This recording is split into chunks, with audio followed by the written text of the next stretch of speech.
नमस्कार दोस्तों, स्वागत है आपका आरक्यू वर्ल्ड में। दोस्तों, हम लोग फाहियान द्वारा भारत में किए गए यात्रा विवरणों के विषय में देख रहे हैं। इसी क्रम में हम लोगों ने कई सारे महत्वपूर्ण स्थलों की चर्चा की है। फाहियान ने भारत आने के क्रम में काबुल, कंधार और पाकिस्तान के क्षेत्र से होते हुए कई सारे क्षेत्रों का भ्रमण किया था और वहां पर उन्होंने देखा कि लगभग संपूर्ण बामियान का क्षेत्र या स्वात घाटी वाला क्षेत्र या पाकिस्तान के कई एरिए बौद्धमय दिखाई दे रहे थे।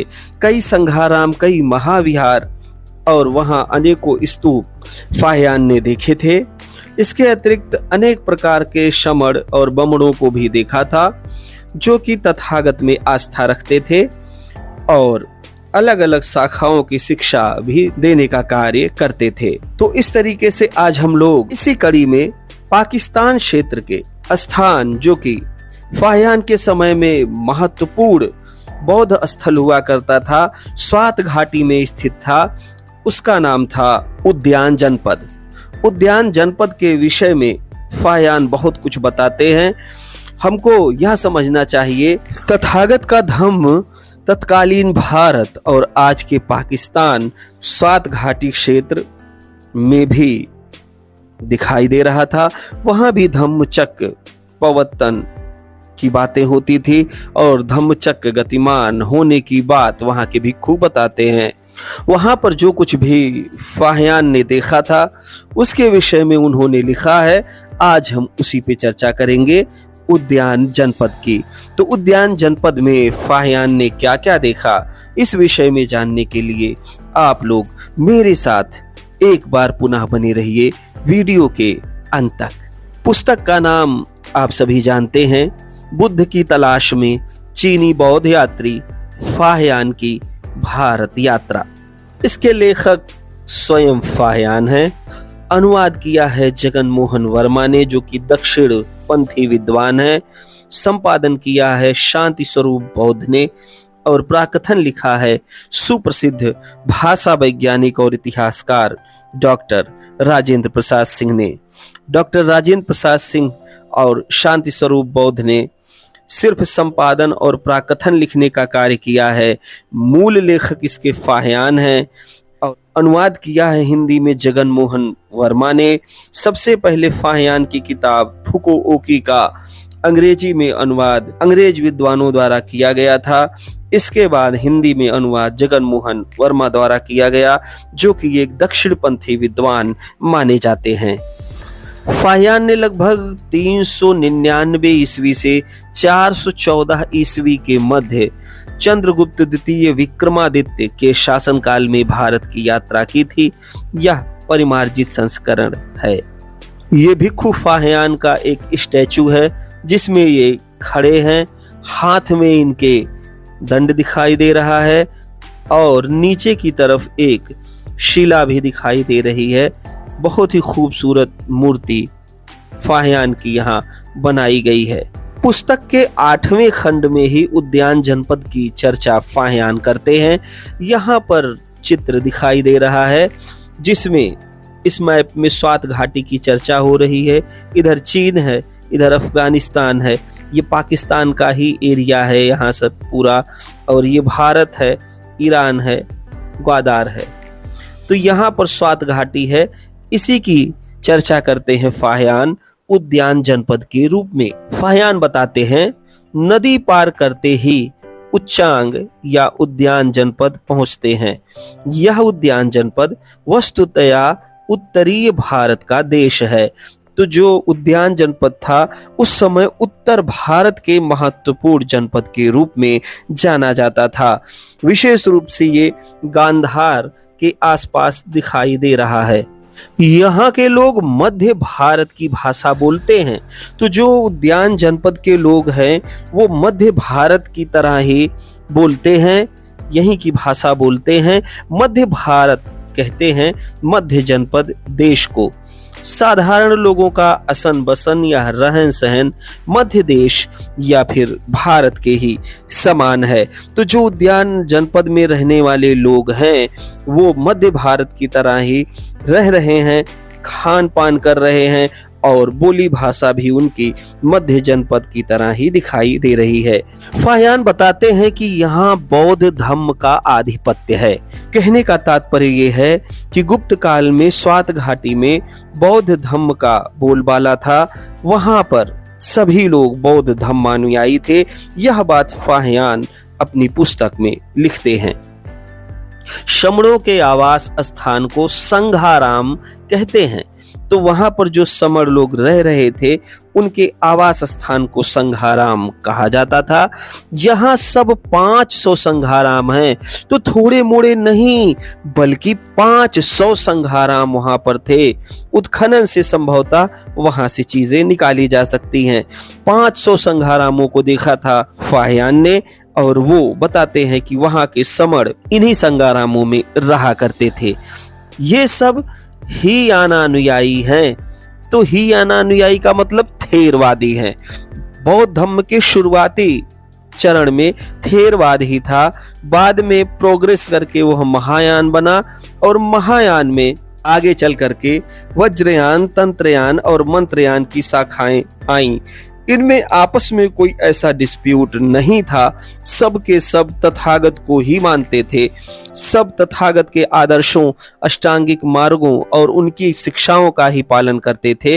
लेकिन थेरवादी प्रारंभिक माने जाते हैं और महायानी उनके बाद के माने जाते हैं। तो अतिथि भिक्षु उनमें आए तो दिन तक, मतलब दिन के 12 बजे तक उन्हें भोजन दिया जाता है। तो जब कोई अतिथि भिक्षु वहां आते हैं तो उनको दिन के 12 बजे तक हर हाल में भोजन मिल जाता है। 3 दिन व्यतीत होने पर कह दिया जाता है कि आप अपना कोई और आश्रय ढूंढो। मतलब 3 दिन के लिए ही आतिथ्य स्वीकार किया जाता था। इसके पश्चात कह दिया जाता था अप्त दीपो भव, अपना दीपक आप स्वयं बनिए और कोई आश्रय ढूंढिए। कहने का तात्पर्य है कि भोजन के लिए आप भी ज्ञान देने का कार्य करिए।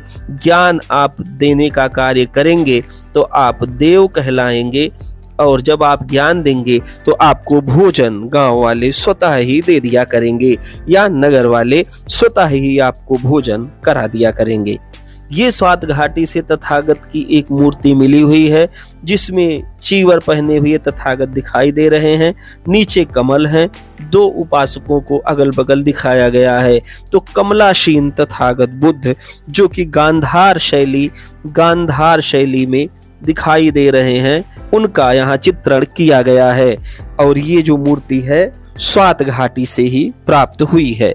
जन श्रुति है कि जब भगवान या तथागत बुद्ध का आगमन उत्तर भारत में हुआ तो पहले इस जनपद में वे पधारे।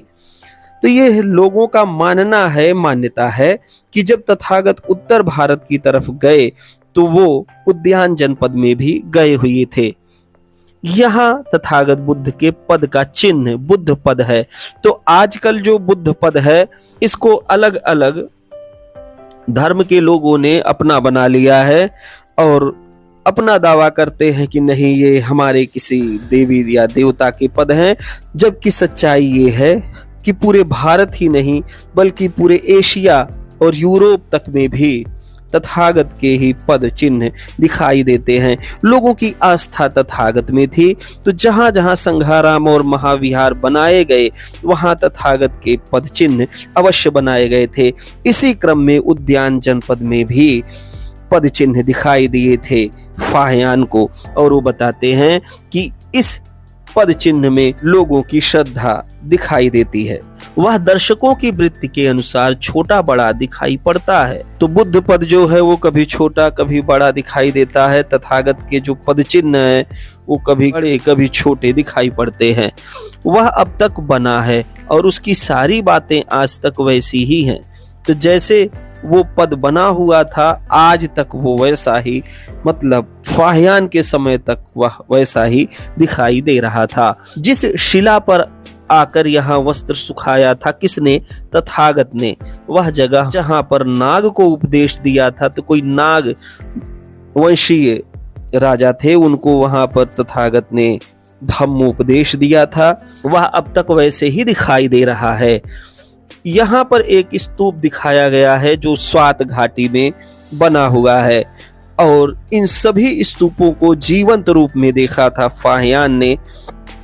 उन्होंने बताया कि अनेक संघाराम, बौद्ध महाविहार और स्तूप उद्यान जनपद या स्वात घाटी में जगह जगह बने हुए थे। 500 से अधिक तो संघाराम ही थे, स्तूपों की संख्या इससे कहीं अधिक थी। शिला 14 हाथ ऊंची है, 20 हाथ चौड़ी है और एक और चिकनी है। वेंकिंग, ह्वेता और ताओचिंग तीनों यहाँ से तथागत बुद्ध की भित्ति चित्र या छाया चित्र का दर्शन करने के लिए नागर जनपद की तरफ चले गए थे। तो तथागत का छाया चित्र भी वहां बनाया गया था, जिसको चीन के 3 महत्वपूर्ण यात्री वेंकिंग, ह्वेता और ताओचिंग ने देखा था, और उसको देखने के लिए वो लोग आगे नागर नाम के एक जनपद में चले जाते हैं। फाहियान आदि उद्यान नगर में रह गए। फाहियान जो है कुछ भिक्षुओं के साथ उद्यान नगर में ही रुक गए, जबकि ये तीनों आगे बढ़ करके तथागत की छाया या भित्ति चित्र को देखने के लिए चले गए थे। वर्षावास बिताई, तो फाहियान ने यहीं पर वर्षावास व्यतीत किया, इसी संघाराम में जहां उद्यान नगर का प्रमुख संघाराम था। और वर्षावास बिताने पर दक्षिण उतरे और सुहोतो जनपद में पहुंच गए। तो सुहोतो जनपद के विषय में हम अगले वीडियो में चर्चा करेंगे। इस कड़ी में हम लोग उन स्थलों की चर्चा कर रहे हैं जो भारत के पश्चिमोत्तर सीमा क्षेत्र में दिखाई देते हैं, या ये कहें कि पाकिस्तान और अफगानिस्तान के क्षेत्र में दिखाई देते हैं। इससे यह पता चलेगा कि तथागत के धम्म को मानने वाले लोग उस समय कहां कहां पर दिखाई दे रहे थे। इसके अतिरिक्त सिल्क रूट पर भी अनेक ऐसे स्थान थे, चाहे वो कासगर, कूचा, कंधार, खोतान कोई क्षेत्र रहा हो, वहां पर भी बहुत सारे धम्म स्तूप दिखाई दे रहे थे। इसके अतिरिक्त अनेकों संघाराम भी बने हुए थे। लगभग 8वीं-9वीं शताब्दी ईस्वी के सुलेमान और अल मसूदी जैसे अरब लेखकों ने तत्कालीन सिंध प्रांत, गुजरात, राजस्थान, हरियाणा और पंजाब तक के क्षेत्र को मिला करके बुद्ध देश के रूप में पूरा एक मानचित्र ही बनाया था, जिसमें उन्होंने बताया कि ये पूरा क्षेत्र पाकिस्तान सहित बुद्ध देश के नाम से जाना जाता था। इसका मतलब लगभग 7वीं-8वीं शताब्दी ईस्वी तक भारत का पश्चिमोत्तर क्षेत्र बुद्ध देश के नाम से ही जाना जाता था। आज हम लोगों ने देखा कि फाहियान जब उद्यान नगर में गए थे, पाकिस्तान के स्वात घाटी में गए थे, वहां के अलग अलग क्षेत्रों में जाकर के उन्होंने लगभग 500 से अधिक संघाराम, इससे अधिक स्तूप और समण और बमणों को देखा था। आतिथ्य सत्कार के विषय में बताया। इसके अतिरिक्त उन्होंने यह भी बताया कि वहां पर तथागत के मानने वालों की संख्या सर्वाधिक है, या ये कहें कि पूरा उद्यान देश सुहोतो जनपद आदि बुद्धमय था। आज के लिए बस इतना ही। वीडियो कैसा लगा मुझे कमेंट करके अवश्य बताएं।